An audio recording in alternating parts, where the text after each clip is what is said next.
Hey everyone, Yoshi the Yorio here. So, we got a new one today. This one's going to be a video analysis by a YouTuber of the name Q Just Yappin'. And boy, does he do a lot of yapping. So, I was just scrolling through YouTube, checking out the feed, seeing what kind of videos are popping up, and then I come across this little gem right here. Racism in the anime community makes no sense. You know what? And I'll start off with the video like this. You're right. It makes no sense that a community that produces a product that talks about eliminating discrimination and racism has an audience predicated to racism and segregation. And I'm not talking about just the white folks. I'm talking about the black folks as well. Both sides, and yes, it is both sides. You can fight me on that. Have this tendency of trying to promote segregation in inclusive spaces this entire time, while at the exact same time being exclusive to parameters such as race as opposed to bad behaviors and philosophies that we should not be adopting. Just give it a couple more years and the anime community would just be like the Smash community or the FGC. You'll be hearing cases of pedophilia and sexual assault and grooming almost like on the clock. Now, before we get into the video, I want to go ahead and say this. There are going to be some things that I do agree with you, because on the surface, there are some things that I do kind of agree with you. However, in a deeper analysis, I'm going to have to disagree with you on some things. So keep that in mind. Also understand that do not attack this person in any way, shape, or form. We're going to purely be attacking his points and nothing more than that. So with that out of the way, let's begin with the video. When you get isekai'd into this world, you don't have a choice as to what class you are. Some of us pop in as a mage, some of us pop up as a brawler. Me, I ended up as black. As you all probably know by now, this class is a pretty controversial one. Some might even say that it has the highest difficulty level out of all the classes. But despite all of these things, I love being black. Now, I don't know what you're trying to communicate at the beginning of the video, but the framing of that opening kind of comes off like you regret being born black. We all do not have a choice of what race we choose, what class we can live in, and how easy we can have it. Unfortunately, life isn't designed that way, and that's something you have to come to the conclusion of. For me, I'm glad to be born in this world as I am, despite my class and my upbringing. It seems like people who talk like this sound like if they were given the choice to be black or white, they would choose white without a second thought. And you can say that's not the case, but given the political buzzwords you present in this video, I think that is the case. Now, later on, you make the claim that you love being black. However, a person loving themselves would never open the discussion off with a scenario of not being able to decide what race or what class they could be born in. So right there, you contradicted yourself. While it is clear there are self-hating black people, people have boiled down this trait to nothing more than a stereotype. Angry, hates his people, loves people that don't love him. Like in Uncle Ruckus from the Boondocks. But however, there is an extreme opposite to that. Those who claim to love being black loves to show that they are black, but hates the idea of being more than black. And what I mean by this is self-hating black people of this category put being black first, God last, black first, business second, black first, being a man last, black first, being a woman last. They reject or minimalize everything in the last category and prioritize the first category, black, but their category has no foundation other than race, which dooms a lot of people and movements ranging from Black Panthers, NAACP, and BLM. And what dooms a lot of these movements to the beginning is that they never ask themselves this question of what are we unifying under other than race or gender or sexuality. You could justify being born white so that you could use your white privilege to make the world a better place for black and brown people, while at the same time profiting off of the problems you claim to have caused and trying to solve, to sell a solution that will backfire on us just to sell us another solution to an issue you caused, which is what they all do. You can check out this lengthy video for further proof. I also love anime, and nothing will ever change that, but for some reason it feels like there's a lot of people that don't want any individuals of my skin color to be a part of anime culture. I feel like more than ever in the 21st century, there's a racist epidemic spreading like wildfire amongst people who don't even really care and just want to make edgy jokes, and it's affecting all corners of the internet. I can understand that, there's a lot of people out there that doesn't want, me and you in the space and all that stuff. Understand that, but what I would say to combat that is don't let it get to you, bro, because, and this is how I can tell, like, you don't understand where they come from because you don't really go into that space and actually understand what they're thinking of. I do, and I actually understand it, and I explain to you why. Don't let it get to you, because despite the fact that they do have a lot of racism and bigotry in them, it's just a form of jealousy. Like, these are the same people that go to Japanese porn websites and look up black actors having sex with Japanese women. They downvote it, but they like it. And in more cases than not, the racism spreading like an epidemic is often caused by politics that are perpetrated by both the left and right. Like, when you understand like the race politics on both sides of the political spectrum, you can't say it's just one side of the political spectrum or one group of people of race. It's coming from both sides of the aisle. So in terms of like the far right, their whole rationality for their racism and bigotry is because they believe they are living in a country where their politicians have been bought off by the Jewish cabal and were being occupied by the less than 1% of the people in this country that is running our country into a communist hellhole. While it is true we are being led into a communist hellhole, it's not by the Jewish cabal because, well, most people they point at that they claim are Jewish in blood, but not Jewish in terms of faith. You can call these people fragments of Karl Marx. And because these communists keep pushing anti-white rhetoric, it fuels their worldview that these types of people are trying to systematically eradicate white people off of the face of the planet, which actually does fit the agenda that the far left often promotes, anti-whiteness. This is why the left is so in favor of minorities and LGBTQ and even pedophilia. Like, they'll say they're not in favor of pedophilia, but they actually are in favor of pedophilia because pedophilia is a factor that can help reduce the population of white people. It's a population tool because if you have these parameters, have sex rather with consent or not with consent, it's a boon in being able to decrease the white population. The more women and children you can sexually assault with minorities or LGBTQ or pedophilia, the better, because that means less white people and more minorities within the country. And no, this is not me caping for white nationalism. This is me trying to actually solve the problem so that white nationalism is not a solution. Because the only reason why they're even participating in this type of bad behavior is because, well, they got nothing better to do.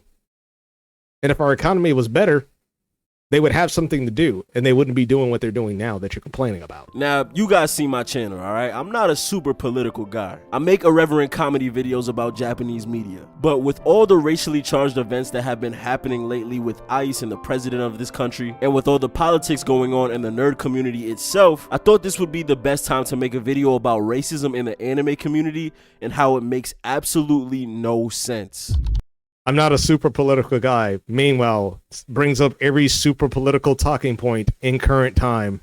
So I got a real question for you. Considering back then in the video, you said that you love being black. I'm going to take that on the surface, right?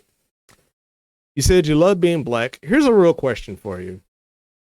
Why are you trying to replace us in terms of voting with illegal immigrants? Can you answer that question?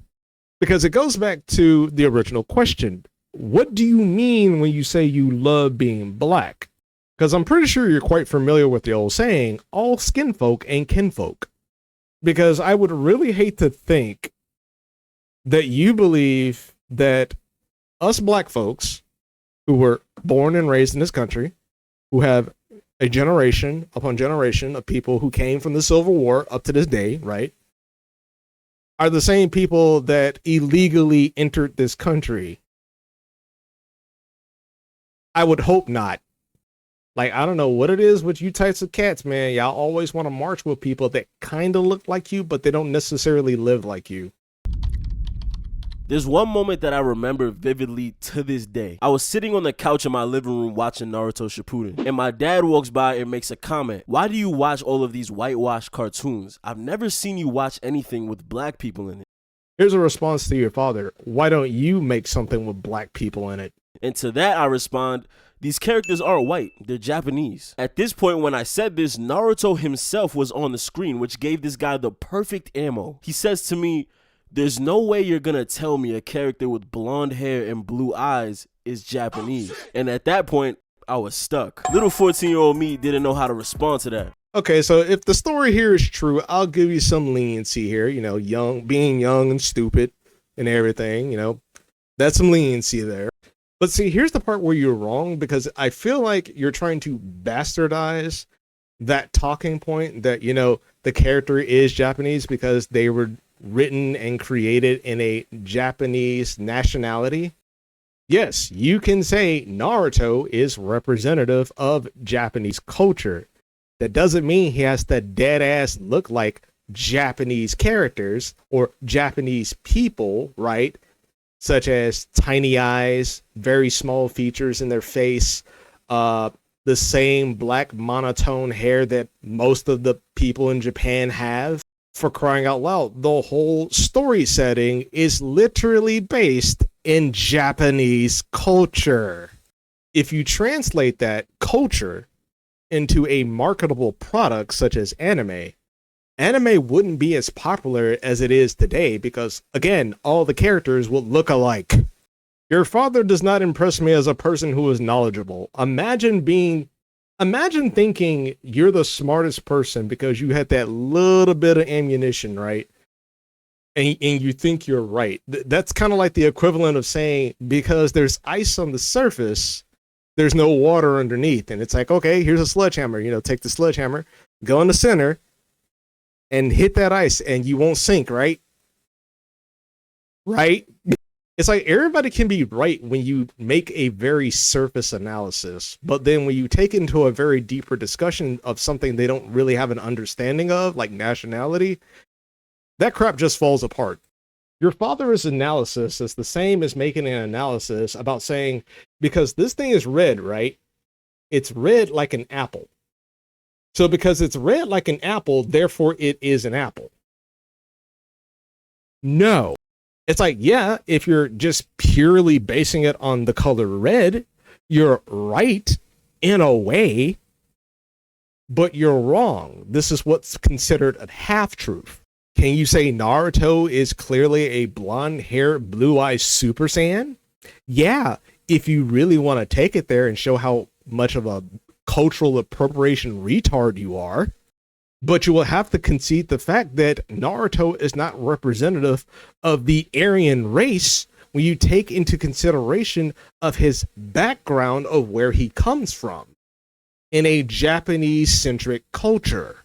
By painting Naruto as the Super Saiyan Aryan race specimen, you're essentially fantasizing. You're basically bringing into reality that Naruto is the Aryan Super Saiyan that Aryans should be looking up to because, you know, he's a blonde-haired, blue-eyed guy whose father was blonde-haired and blue-eyed, which that wouldn't make any sense because the mother was a redhead and they consider redheads as inferior because it's close to being to a black person. You know, the whole Irish thing and everything. He's the last of his family clan of the Uzumaki, which is just basically systematic removal of white people. And by your father's analysis, he's essentially the godchild that will lead the white people, the new Aryan white people, to a white utopia. I swear to God, man, you black people got to stop thinking like this. The man is blonde because it's aesthetically pleasing with the orange and black, the orange and blue.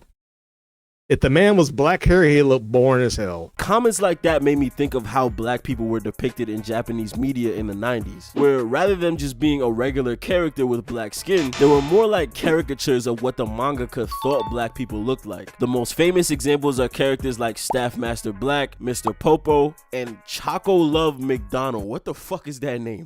Okay, tell me you didn't watch Dragon Ball without saying you didn't watch Dragon Ball. Again, y'all really need to get rid of this thought process. The second Mr. Popo, every time I see videos like this, in this topic, y'all always gravitate to Mr. Popo. And your only talking point is that he has dark charcoal skin and red lips. Therefore, he's nigga. He's Indonesian, black skin, red lips. He's a nigga. Black skin, red lips. He's a nigga. Black skin, red lips. He's a nigga. Actually, no, scratch that. That one's a nigga. And what the hell's wrong with Choco Love? Bro, how can you say you love black people, but you hate the name Choco Love? You fake. You didn't watch Shaman King, bro. Get out of here. Get the hell out. Bro probably did all his research on black characters by going to Twitter and Reddit. They all kind of had the same features, black skin and comically large lips. Now, it's no secret that black people in the real world have larger features, but I think it's more so the big ass lips that piss people off. It was way too reminiscent of the classic blackface. Now, do I believe these mangaka are inherently racist? No. Back then, the population of black people in Japan was lower than my credit score, not even reaching the thousands. Also, social media wasn't as big of a thing as it is now, so a Japanese person could probably go their entire life without seeing a black person. So I want to give them the benefit of the doubt and say that it wasn't necessarily racism, but more so just misinformation, depicting black people how white people would depict us in their media. Okay, so here's a question I gotta ask you, Q. Why is it's the feature that pisses you off, but not the action of the character? Why is it the big lip of Officer Black is what pisses you off, but not the fact that he literally works with an army that is a anime representation of the Nazi party? Why are you so offended by Mr. Popo and his lips when he is one of the characters who made Goku who he is to this day? Oh, got you again. You're not very strong. Please, are you actually the same guy who defeated Piccolo? And again, why do you have a problem with a black name that literally represents black love? You got some explaining to do, cuz. And let's go ahead and get this out of the way. With the new Shaman King remake, a lot of people are jumping on this character's dick, acting like they've been a fan of him since the beginning. They're not. If it takes changing this man's lips to make you a fan of the character, that's not self-love, that's self-hate. Because you can only appreciate the character so long the character features are features outside of being black. Another reason is that a lot of anime characters are incredibly white passing, which makes it a lot easier for lighter skinned people to see themselves in these characters. Right, because it's a self-hatred issue. They hate themselves because they see themselves in characters that they believe are pure of whiteness, pure white. You're two sides of the same coin. Anybody can see themselves in any of these characters. I can see myself in Goku because I love to eat a lot. I can see myself in Piccolo because I like to drink water. But if you're the type of person that look at these characters and go, what can I stereotype them as so I can see myself in them? You're the problem. And another problem is those who claim to love themselves so much and love being black, but at the exact same time, when black features are representative of our features, they got a problem with it, and they bitch and cry on the internet to change them to look more white. Tinier lips, tinier noses. Again, if you have a problem with how other people depict us within their products, step up to the plate and show the world how you want us depicted, and stop bitching and whining online when you have nothing but shame and self-hatred. Not to mention that some of these stories don't always take place in Japan. While yes, most of these are fictional settings, some of these stories do mimic places like London or even older civilizations like Rome, which are of course predominantly white. Okay, so let me get this straight. Artistry of a particular place whose culture is not the same as the artists is somehow mimicking. In no way, shape, or form it can be considered inspiration. Complementary? Oh yeah, it's just always mimicry because, you know, based off of your opinion, everyone's just trying to mimic white people because white people are the one that control everything. Just like the Jews. Perfidious Jews, this is Christ's country. This made it really easy for new fans to exclude black people from the equation. Maybe if you weren't so spineless, it wouldn't be so easy. I think another reason for this racism has to deal with how children were ostracized for liking anime at such a young age. From my experience, I wasn't able to find too many other black children that were interested in anime the way I was. And most of the color kids that saw I was interested in that stuff would say things like, "Oh, you like that weird white people stuff." You mean like your father? Like, I could be assuming here, and don't get me wrong, like, I'm not making a definitive claim or anything, but you sound like one of those middle-class, light-skinned cats with a mixed family, and you're trying to cash in on the whole, oh, I'm black too, guys. I grew up in poverty. I ate SpaghettiOs out of the butter bowl, you know. We were so poor, man. We had Kool-Aid with no sugar, cornflakes with no milk. We were so poor that our Super Nintendo was a dime in our imagination. Here's some 10 cents, all right? Now practice your nin, be super, and go. That doesn't make any sense. Yeah, I understand. It doesn't make any sense. I still have to listen to it, even if my parents didn't make no sense. Now shut up before I beat your ass with the damn slipper. Which caused a schism between many black children and their culture. But nowadays, it's a lot different. There are so many black and brown people coming out and expressing their love for all things anime and manga. And crazy impressive strides are being made in the community, like DreamCon, an anime convention for black people by black people. You see what I mean about how hypocritical this video is? The man talks about racism, and yet at the same time, here's an anime con that is explicitly for black people. Again, how can a product like One Piece, like Dragon Ball, can reach a demographic of people who literally practice segregation? What?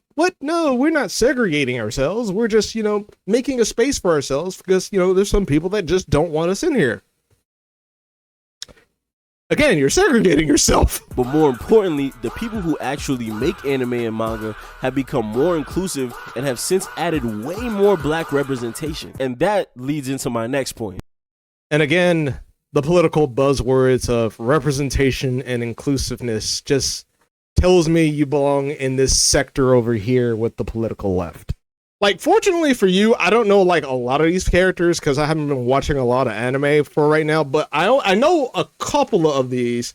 So this is kind of funny, actually. Remember what I said back then about, you know, changing certain features to make black characters look a little bit more white? Tiny nose, small lips. Tiny nose, small lips. Tiny nose, small lips. That one's actually okay. I actually like that one. Correct size of the noses, but the mouths are still like the mouths of Japanese people. Despite our disagreement, I think we can both agree that there is nothing wrong with her. Light-skinned cat ain't counting that. This is practically Samuel L. Jackson in anime form. Nothing but respect. Isn't she a servant for like a rich white family if I'm looking through this through the Marxist lens? Well, I guess if the representation looks respectable, it's perfectly fine to be a house pet.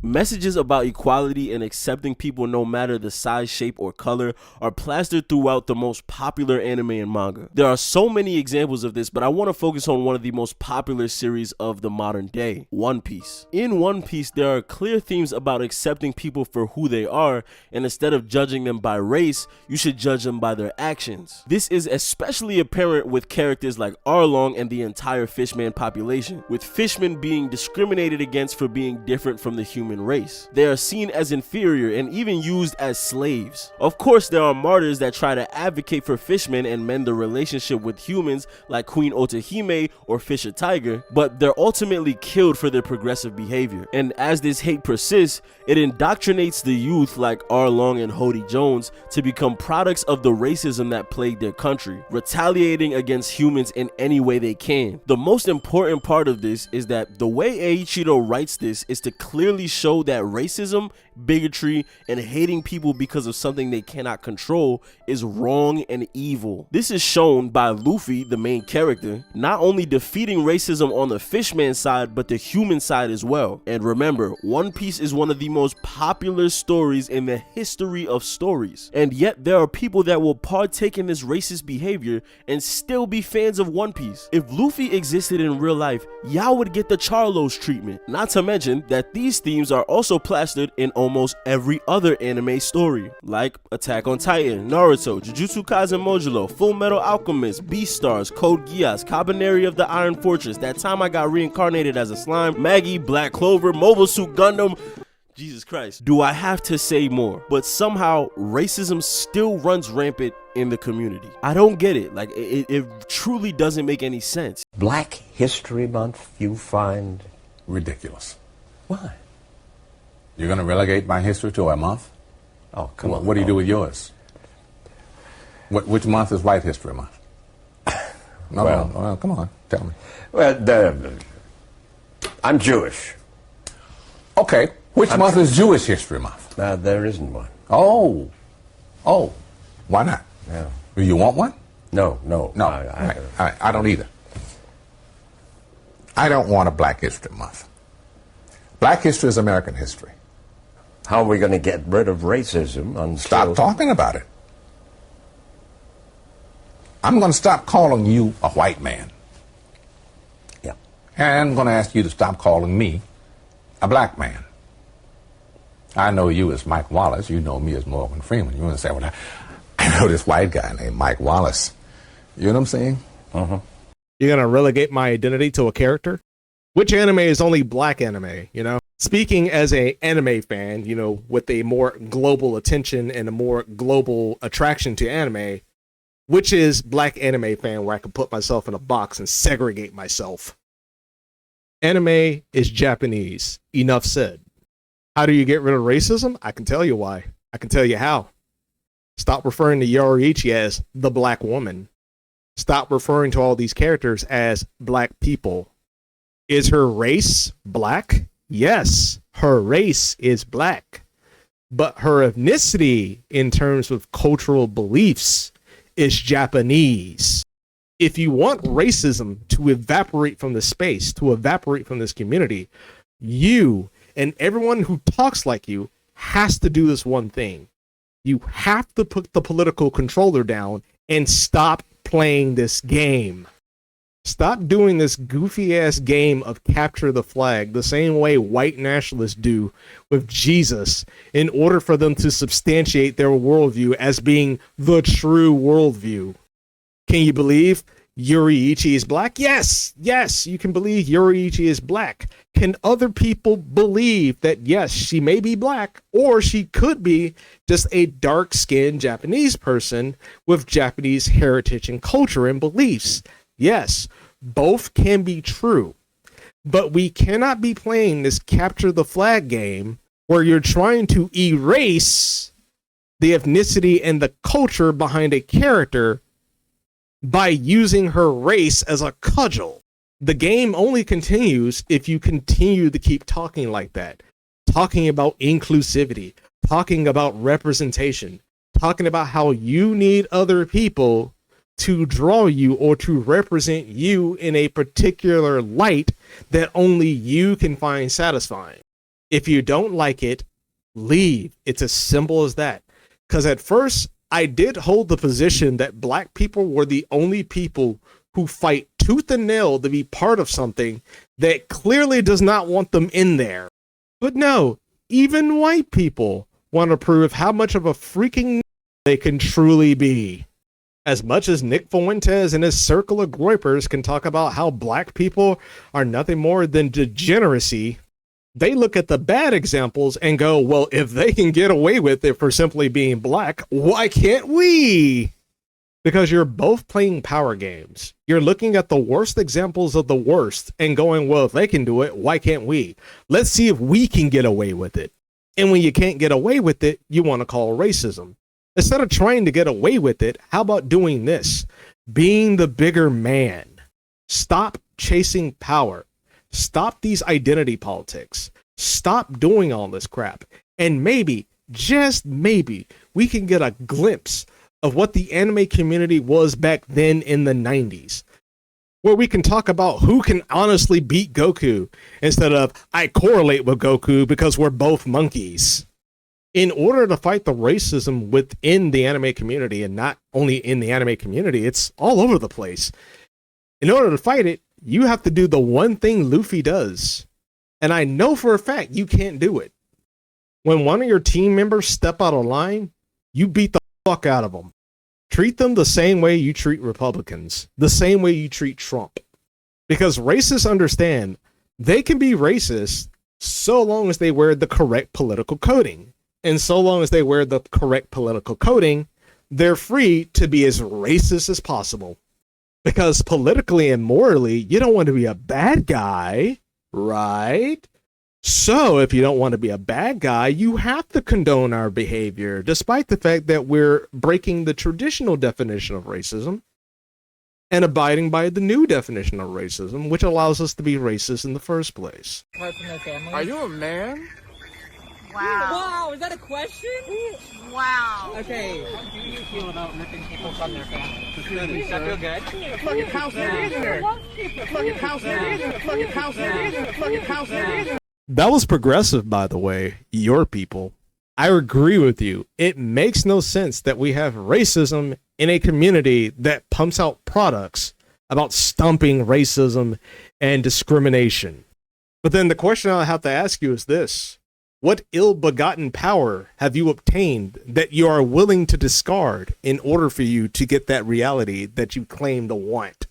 One of the most recent victims of this vitriolic behavior is Ashley Gail Paxton. Ashley was a 19-year-old black UCLA student that found joy in cosplaying her favorite anime and video game characters. She amassed a pretty big following under the handle SquidKid1111 for her pretty accurate cosplays. However, she would receive a bunch of racist, bigoted, and overall nasty comments because of the color of her skin. Comments like "Migga," "Blacku," and "Shark nigga." I know most people wouldn't show the comments, but I think it's important to see because it stresses my point that these people are being edgy and racist because they want to be funny without any regard for the person behind these comment sections. She would end up taking her own life. It's truly a tragic story for someone so young. But I don't only want to focus on the negatives. Let's be progressive. No, we shouldn't be progressive because progressivism is how we got here. See, this is what I'm talking about. You have no idea what you're talking about. You're speaking in a very dialectical phrase where it's like, I want to stop it, but I don't want to stop it. Like, don't get me wrong here. Like, condolences to the family and everything, and may she rest in peace. But your worldview is what get people like this killed. You're trying to fix a problem that you don't even understand, and then when it backfires, well, you got to take responsibility? Or you're going to say, oh, I didn't do it, the white people did it. Again, if a lot of you actually understood the framework of how the far right or the far left operates, this stuff would be rolling off your back like water. It wouldn't even faze you. It probably wouldn't even faze her. Because behind all that hate is literal jealousy. Jealousy you guys don't acknowledge. You completely ignore it. Most of these people are gay. Incels, can't get a wife, following a guy like Nick Fuentes who's in the child pornography, in a circle of influencers that's taking the side of Islam, which makes it permissible for a grown adult to have sex with a child. If you knew the information I knew, this stuff wouldn't even faze you, but the words alone affect you the most. And you're giving power to people, men, who take it up the ass, who's into the idea of having sex with children. And you're afraid of that. You're afraid of people that get behind a guy that endorses pedophilia, whose circle of people within the red pill community are also in the pedophilia. But because you are afraid and you don't know how to tackle it, you don't know how to deal with this. So in short, you're not a solution. You're a problem trying to be a solution. It seems like these bigots don't want us to see ourselves in any of these characters. And they also feel like these characters shouldn't be depicted in blackness, and specifically blackness. Okay, now you're going to have to elaborate what you really mean by that, because I'm getting some self-hatred vibes from you, kid. Define what you mean by blackness. Because under the lens of critical race theory, which is Marxism, aka woke, blackness is a category of a despised thing of itself, while whiteness is considered a form of humanity and purity. So let's get rid of the labels and tackle what the meaning of what you're trying to say here is. Are you saying you want black people to be embracing the idea of self-hatred while attacking the concept of humanity? No. How about this? Screw all that critical race theory, screw all that Marxism, screw all that woke. I don't care. It's a virus. Throw it away. You are human. I am human. We are all human. That label does not belong to white people and white people only. See, it's people like you who uphold white supremacy while claiming to be against it. You're a pillar that attacks anything that comes near it. I am a man. I think you're a growing man. I'm not entirely sure how old you are, but you sound like a young cat. But we are men. We have to be more than just race. Okay? Because I rarely see any hate for the Mexican free reign memes. And yet you support the illegal storming into our country and replacing us as a voting demographic. What are you going to do when those same Mexican Furion cosplayers become the majority and you don't want to vote with them? What are you going to do? They're the majority. Now what? You're going to have to eat that. Oh, but we're all brown people, so since we're all brown, we got to stick together. We got to stick together, you know, despite the fact that these people never really do anything for us to begin with. But we got to stick together. Dang, brown. In any space, black people have always had to kick down the door and let themselves in, despite what any racists have to say. You know, here's a better question, Q. Why do you want to be part of a space that doesn't want you there in the first place? Why do you have Myron Gaines syndrome? Why is it when there's a sign that says whites only, you gotta see yourself in there for some reason? I don't get it. You see the contradiction here? This isn't just a first time coincidence. We've been doing this since the civil rights era. We said the same thing about white schools being better. We wanted to be part of the white schools and we left behind our black schools. We said the same thing about black businesses. The black businesses aren't crap. The white businesses got everything. We want what the white businesses have. We lost all of that because of people like you talking like this. These types of cats are always talking about equality, right? But then when they step into the anime space, equality goes out the window and not a single person can beat Goku. I'm sorry, what happened to equality? Everyone's equal when it comes to equality, remember? So with that being said, Ash Ketchum with a level 1 Pikachu is on the same level as Goku with Ultra Instinct. Now let's step out of fiction for a while, okay? What is equality in terms of running a country? Do people who can't do math, who can't read, do they have a right to be able to vote on economical policies? Can a Marxist represent the people who are capitalist versus can a capitalist represent the people who are Marxist? Should a religion whose tenets within the Quran and the Hadiths state that they must war with Christians and Jews and Western civilization have protections by Western civilization simply because it's a religion?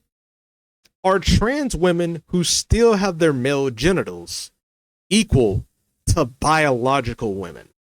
You yell equality, but at the same time, the outcome is always the same.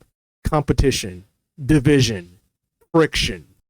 No one benefits from these except your team.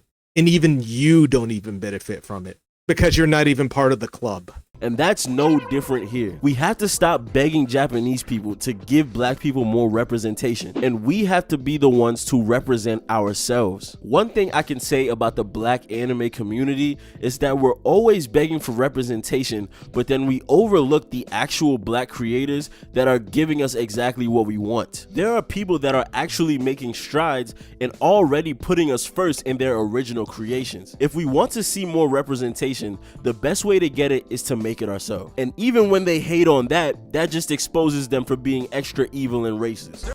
You know what? At the very beginning of that statement, I actually agree with that. You should make your own shit. I just find it quite surprising that you put it at the tail end of the video that honestly should be in the front. But here's the thing. Even if you do make your own crap, just like our businesses, it ain't good enough. So you're going to keep going to the white shit. And then when all your so-called black anime dies out, what are you going to blame? Are you going to blame yourselves? No. The white man did it. They don't want us to see ourselves. Despite the fact we didn't put our money on it to begin with. Now, I'm willing to be proven wrong. As a matter of fact, I'm even more welcome to the idea of being proven wrong. But that means a lot of y'all are going to have to overcome this one small factor. You're going to have to stop hating. Because hate is a very powerful drug. And when you creating a lot of stuff in terms of hate, it ain't going to get off the ground. And even if it does, it ain't going to last that long. Fuck them niggas, we ball. Go support professional stories like Half is More by Yoko Fujimi, who is actually a mixed race black and Japanese mangaka. Well, that didn't last long. Bro, like, proved my point in like 1 second. Like, Jesus Christ, bro, come on now. Guys, we need to support the black people, but we're going to support this mixed person who's clearly ethnically Japanese and not rooted within black American history. I would call you that word, but no, I'm just going to call you a pet for right now. And that is not an attack. That is what you are. Go support stories like Clock Striker and Apple Black, both written by black authors, Frederick L. Jones and White Manga. Very ironic name choice, but I promise he's black. The author of Apple Black is Nigerian. Oh my God, this month. We're all the same. We're all the same. Black people are no longer their own people. There's no such thing as nationality. There's no such thing as borders. One of us, one of us, one of us. There's even smaller creators that create amazing colored manga. Ruthless Render by DD Mark, Golden Mist by Red F Manga, and even me with Crystal Wars, link in the description. Why am I not surprised that this is a self-promotion video for his fucking manga? Well, at least he promoted one foundational black American. Too bad he's a fucking Marxist. But hey, you know, man, you do you. You do you. At the end of the day, we have to be the change that we want to see. Because no matter how much it doesn't make sense for people to be racist in this community, that's always gonna persist against black people. With everything that's going on, us black nerds have to band together. That's why we have to support No. Just because you appropriated the label black nerd does not mean we are the same, my guy. We are vastly different. I am water. You are oil. Things like RDC and DreamCon. We have to support the indie mangaka that are representing us in their works. And we also have to support the actual professional Japanese mangaka like Kei Urana that puts tons of black characters in their work. Yep. This shit's not gonna last long. Not at all. I can't even close the video out properly without you saying something that is antithetical than what the hell I was agreeing with you with on. As long as we continue to band together, the minority will become the majority. No, guys, no. He's clearly not trying to incentivize white nationalism as a solution. No, not at all. He's clearly not trying to participate in the replacement of the white race in order for Nick Fuentes to be able to campaign that the white solution and the Jewish cabal is trying to replace the white community and the white race with black people. Not at all. Again, it's not about the love of manga for these people. It's all about power, nothing else. These are not solutions. I was really about to say that word, but I held my tongue. These are house pets trying to market themselves as a solution. And then later on in the years, they'll wonder why there's so many people hating on their work. I'll tell you why. Your work isn't about being inclusive, because if it was, you would let the subculture be the spokesperson of inclusivity. It's not about the appreciation of the art form of the subculture itself. It's about replacing it as you as the predominant majority. I'm just going to go ahead and end the video with this. There's two types of coons in this world. The ones that'll tell you flat out, I just don't like you and I don't like anything that looks like me. And then there's the ones that put on the show that they love their skin, they love everything about it. But they talk two-face. Yes, the one that tells you that they do not like black people, they are straight up the enemy.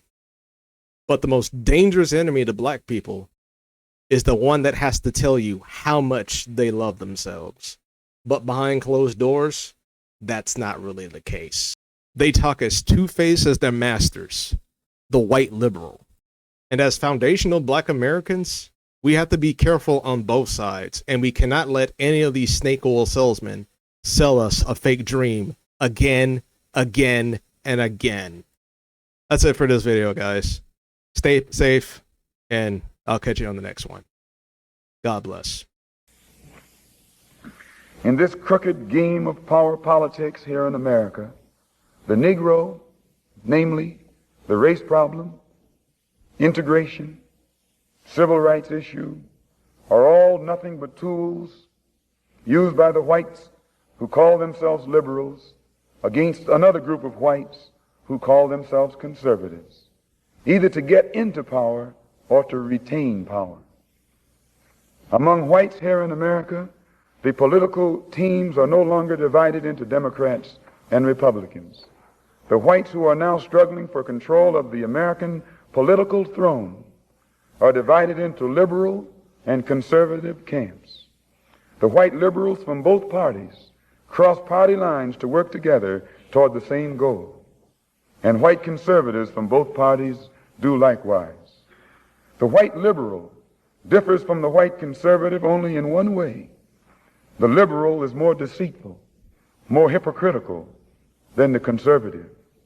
Both want power, but the white liberal is the one who has perfected the art of posing as the Negro's friend and benefactor. And by winning the friendship and support of the Negro, the white liberal is able to use the Negro as a pawn or a weapon in this political football game that is constantly raging between the white liberals and the white conservatives. The American Negro is nothing but a political football, and the white liberals control this ball through tricks or tokenism, false promises of integration and civil rights. In this game of deceiving and using the American Negro, the white liberals have complete cooperation of the Negro civil rights leader, who sell our people out for a few crumbs of token recognition, token gains, token progress. In the New York Tribune, in an editorial dated February the 5th, 1960, they pointed out that out of 11 million qualified Negro voters, only 2,700,000 actually take time to vote. This means that, roughly speaking, only 3 million out of the 11 million Negroes who are qualified to vote take an active part. And the remaining 8 million remain voluntarily inactive. And yet it is this small minority, the 3 million Negro voters, who help determine who will be the next president. If who will be the next president can be influenced by 3 million Negro voters, it is easy to see why the presidential candidates of both political parties put on such a false show with the Civil Rights Bill and promises of integration. They must impress the 3 million voting Negroes who are the actual integration seekers. And if so much fuss is made over these 3 million integration seekers, What would the presidential candidates have to do to appease the 8 million non-voting Negroes if they ever decided to become politically active? They hold the balance of power. Who are the 8 million non-voting Negroes? What do they want? And why don't they vote? The 3 million Negro voters are the so-called middle-class Negroes, or high-class Negroes, or uppity Negroes, who are referred to by the late Howard University sociology professor E. Franklin Frazier as the black bourgeoisie, who have been educated to think as patriotic individualists with no racial pride whatsoever, who believe in and look forward to the future integrated, intermarried society that is constantly being promised to them by the Negro politician. And therefore, this integration-minded 3 million minority remain an active part of the white-controlled political parties. But it must never be overlooked that these 3 million Negro integration seekers are only a small minority of the 11 million qualified Negro voters. The 8 million non-voting Negroes are the majority, the downtrodden black masses. They have refused to vote. They have refused to take a part in politics because they reject the Uncle Tom approach of the clergy politician leadership that has been handpicked for the so-called Negroes by the white man himself. This clergy politician leadership does not speak for the Negro majority. They don't speak for the black masses. They speak for the black bourgeoisie, the brainwashed, white-minded, middle-class minority, who, because they are ashamed of their race, because they are ashamed of being black and don't want to be identified with black, they are seeking to lose this black identity by mixing and mingling and intermarrying and integrating with the white society. The race problem cannot be solved by listening to the white-minded, brainwashed minority. The white man must try to learn what the black majority wants. The president would be wise to try and learn what the black masses want. And the only way to find this out is by listening to the man who speaks for the black masses. If the 3 million middle-class Negroes are casting their ballots for integration and intermarriage, what do the non-voting black masses who are in the majority want? Find out what the black masses want, and then perhaps America's grave race problem can be solved.